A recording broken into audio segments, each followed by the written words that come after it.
పార్వతీ పరమేశ్వరులొకసారి భూలోక సంచారం చేస్తుండగా ఒకానొక అడవిలో కంటికి మంటికి ఏకధారగా ఏడుస్తున్న ఒక రాచకన్య కనిపించింది.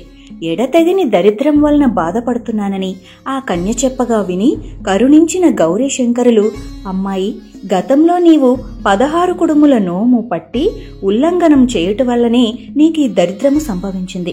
వెంటనే ఇంటికి వెళ్లి ఆ నోమును యథోక్తముగా చేసుకున్నట్లయితే సిరి సంపదలు కలిగి చిరకాలము సుఖించగలవు అని చెప్పారు. అందుకు ఆ రాచపడుచు వారికి కృతజ్ఞతలు చెప్పుకొని ఇంటికి చేరి యథావిధిగా నోము పట్టి చేసుకొనెను.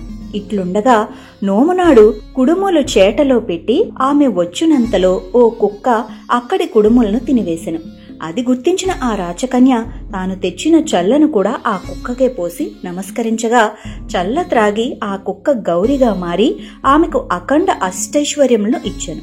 భాద్రపద శుద్ధ తదియ తెల్లవారితే వినాయక చవితి నాడు ఉదయమే తలంటుకొని 16 బిళ్ల కుడుములు బియ్యం పిండిలో తగినంత బెల్లము పొడి చేసి వేసి కొద్దిగా నెయ్యి, కొద్దిగా ఇలాచీ పొడి వేసి బాగా కలపాలి. ఆ పిండిని 16 ఉండలుగా చేసి ఒక్కో ఉండను కొద్దిగా వత్తి బిళ్లలాగా చేయాలి. 2 కొత్త చేటలు తీసుకుని వాటికి పసుపు రాసి కుంకుమ బొట్టు పెట్టి ఒక చేటలో 16 కుడుములు పసుపు కుంకుమ పెట్టి రెండో చేటతో ఆ చేటను కప్పి ఒక ముత్తైదుకు వాయనమివ్వాలి. నోము పట్టిన రోజే కాని లేదా ఏదైనా మంచి రోజున కాని ఉద్యాపన చేయాలి. ఆ రోజు 16 మంది ముత్తైదువులను ఆహ్వానించాలి.